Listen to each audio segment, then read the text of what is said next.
Thank you. For that. Yeah, yeah, thank you for your words. And I'm surprised to see so many people from technical background, right? I mean, I was just waiting people from languages and history and art. No, we don't. Maybe technical people are more than the others, I don't know. Okay, well, as I said, to recommend you maybe, we will provide the books, but if you want to buy a dictionary for yourself, I know that this one is a good one.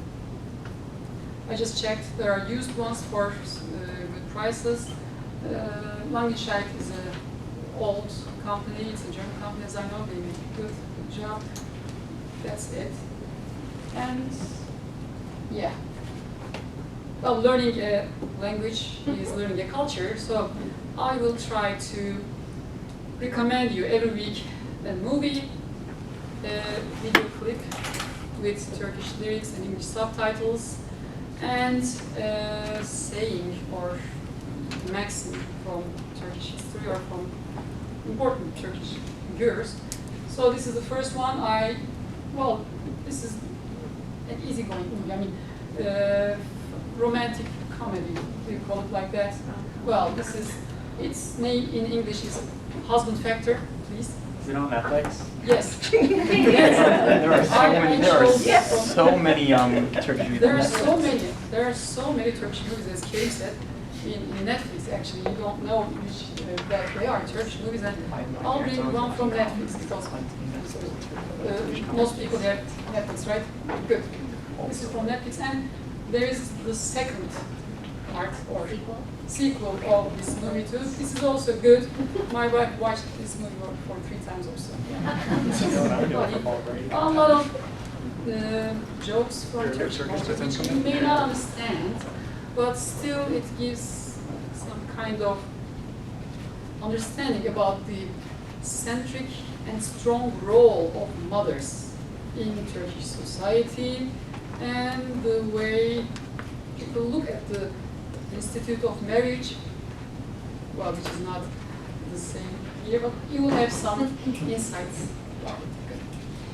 Can you say it? Yes, of course. Kocan kadar konuş. Which means speak as much as your husband. Well, that's when I translated it. It looked like don't speak if he doesn't speak. That's not it, but husband factor is important. Well, yeah. Mother is trying to find him a good, rich husband. So that is the story. Okay. And I will send you the link for that song, which is by Mustafa Ceceli. This is a nice song. We were listening to him in our car, and my wife just wanted me to add it here. And you can see both lyrics and subtitles together. That's why I chose this one. And here comes Mustafa Kemal Atatürk. Well, I need to talk about him because he is the founder of the modern Republic of Turkey in 1923. As you know, in 1919, the Ottoman Empire collapsed. And some 28, 29 new states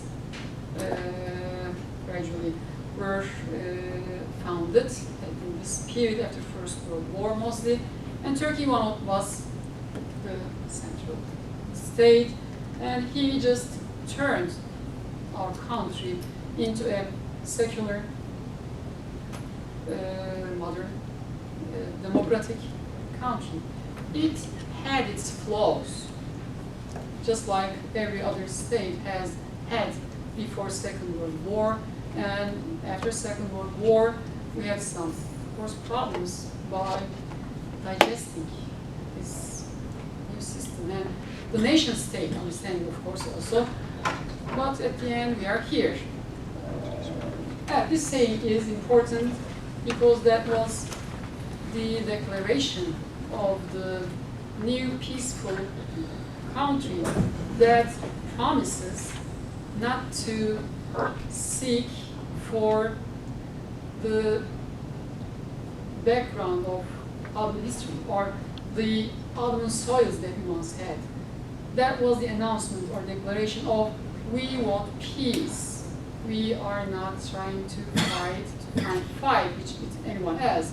So that really summarizes the new understanding of our Republic in Turkey. Yeah, yurtta sulh, cihanda sulh. This is the Turkish form. Peace at home, peace in the world. Mustafa Kemal Atatürk. And we have still some time, right? I cannot read that. 30 minutes. 30 minutes. 30. And I will also try to give you some cultural facts of Turkey, which is different from your countries or from your languages. First one is the names in Turkish. Turkish names have meanings. Well, yeah, mostly, almost always. If it is not borrowed from another language, if it is originally Turkish names have meanings. And we choose our names from book names. Well, this is by William Shakespeare. Tempest. Tempest is, a kind of storm which is followed by rain. This is the feature of tempest. A storm which is followed by rain. So my name is Tempest. And I am followed by rain. My son's name is Bora, and it means rain. And it also it is phonetically similar to my name, Bora and Baran. So that's why I and my wife decided to give him the name of Baran. And Orhan, Dorothy, this comes for you.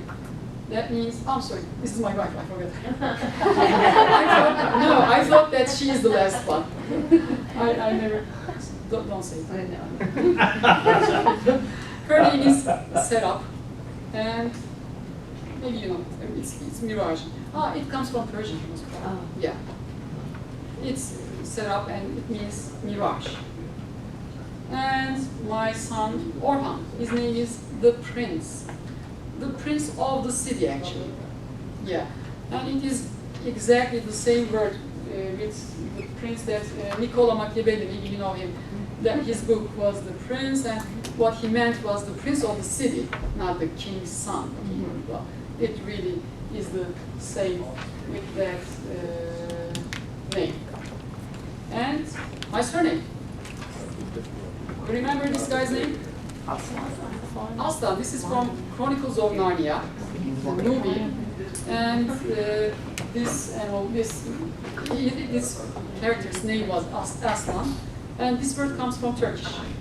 Yeah, I googled and I found out that the author had great interest in Turkish culture and yes, and there are some more symbols and other things that he used, which are related to Turkish culture and Turkish history. And this word comes from, well, Aslan is a Turkish word, originally a Turkish word. Here, I can just show you another good side of Turkish and how logical it is. Let me write a few more animal names, which are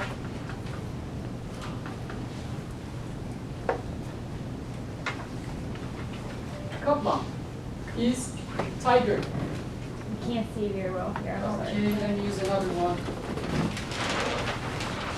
Well, Kaplan is tiger. Sırtlan is hyena. Sırtlan. And Ceylan is a kind of deer. D-E-E-R. Okay, there are more examples for that. What I mean is, in archaic form of Turkish, they created these words with the same suffix, which is lan. And these are some animals which are, close in nature. Just Ceylan, deer is a little bit different, but there are some more that I don't remember now. Well, there is also a logic that you can say, hey, this must be an animal name. And for example, we have, I don't want to write, kurbağa is frog. Tosbağa is turtle.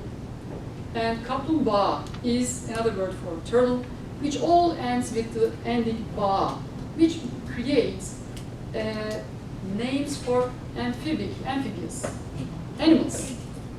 So there is a logic that you will become more and more familiar through our classes, and I am sure that you will feel Turkish is easy. Now, my ammo is over. I thought that ammunition, right? Ammunition is over. I thought that our discussion or our introduction period will last longer. If you have any questions, I'd love to answer your questions. Next week, we will start using our books. We will deliver you the books. These will belong to you. You can just write everything you want on them, make exercises, and starting from next week, it will be a little bit more painful. Yeah, it's not going to be that easy. You know, everything is painful at the beginning. Well, that's all for today. Any questions? Please. What does Aslan mean? Oh, I'm sorry. Yeah, this means lion. Okay. Yeah. Just wanted to make sure. I'm sorry, yeah. I didn't say it. How do you say thank you? Thank you is in Turkish teşekkürler. Teşekkürler. Yeah, in Would you write Shukran it? is in Arabic, right? Would you write it? Of course. Let me do it this way. No one sees. Oh, can you see?